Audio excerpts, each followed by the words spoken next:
bahan-bahan yang dibutuhkan dalam percobaan ini. Yang pertama adalah struktur telinga,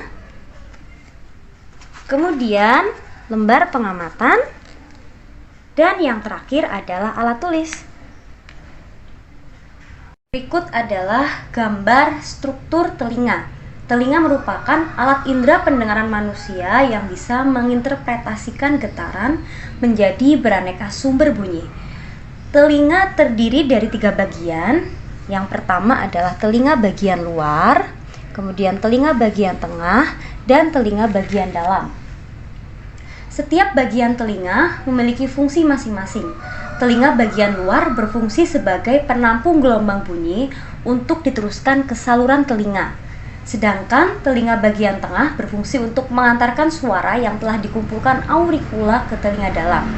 Sedangkan telinga bagian dalam berfungsi untuk mendengarkan suara dan juga berperan penting dalam menjaga keseimbangan tubuh. Yang pertama adalah telinga bagian luar, terdiri atas daun telinga, lubang telinga, dan saluran pendengaran. Daun telinga merupakan bagian telinga yang paling jelas terlihat dari luar. Daun telinga memiliki lekukan-lekukan khas yang berguna untuk menangkap dan mengumpulkan gelombang suara. Daun telinga memiliki struktur yang lentur dan elastis karena terdiri atas jaringan tulang rawan.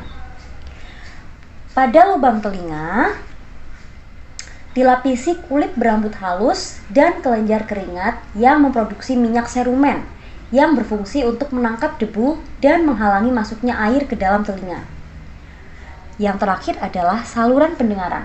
Saluran ini berfungsi sebagai jalan masuknya suara menuju ke gendang telinga. Selanjutnya adalah telinga bagian tengah. Telinga bagian tengah mempunyai beberapa bagian, diantaranya ada gendang telinga, 3 tulang pendengaran, antara lain tulang martil, tulang landasan, dan tulang sanggurdi, dan yang terakhir adalah saluran eustasius.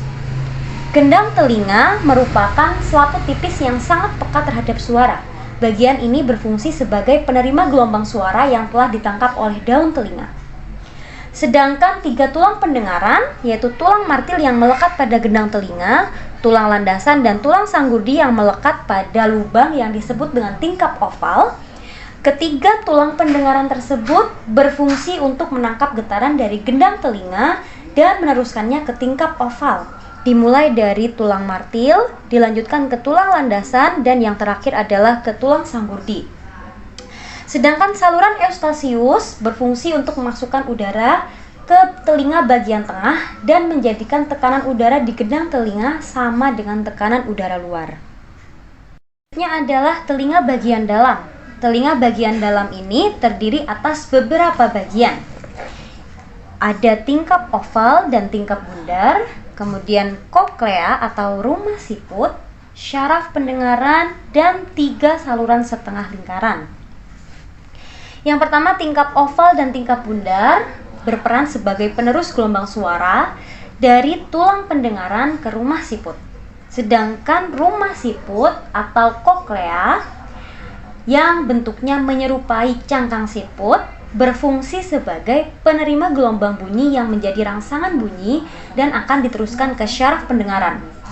Syaraf pendengaran berfungsi sebagai penerima rangsangan suara dari koklea menuju ke syaraf otak. Dan yang terakhir adalah saluran setengah lingkaran. Bagian ini berfungsi sebagai penyeimbang dalam tubuh. Itu tadi adalah struktur dan fungsi bagian-bagian dari telinga. Berikut adalah tabel hasil pengamatannya. Kesimpulannya adalah struktur telinga terdiri atas 3 bagian, yaitu telinga bagian luar, tengah, dan dalam. Tiap-tiap bagian telinga memiliki fungsi masing-masing. Telinga bagian luar berfungsi sebagai penampung dan pengirim getaran suara ke telinga bagian tengah. Telinga bagian tengah berfungsi untuk menjaga keseimbangan tekanan udara luar dan dalam pada telinga, serta meneruskan getaran ke telinga bagian dalam. Sedangkan telinga bagian dalam berfungsi untuk mentransmisikan getaran ke otak sehingga diterjemahkan menjadi bunyi.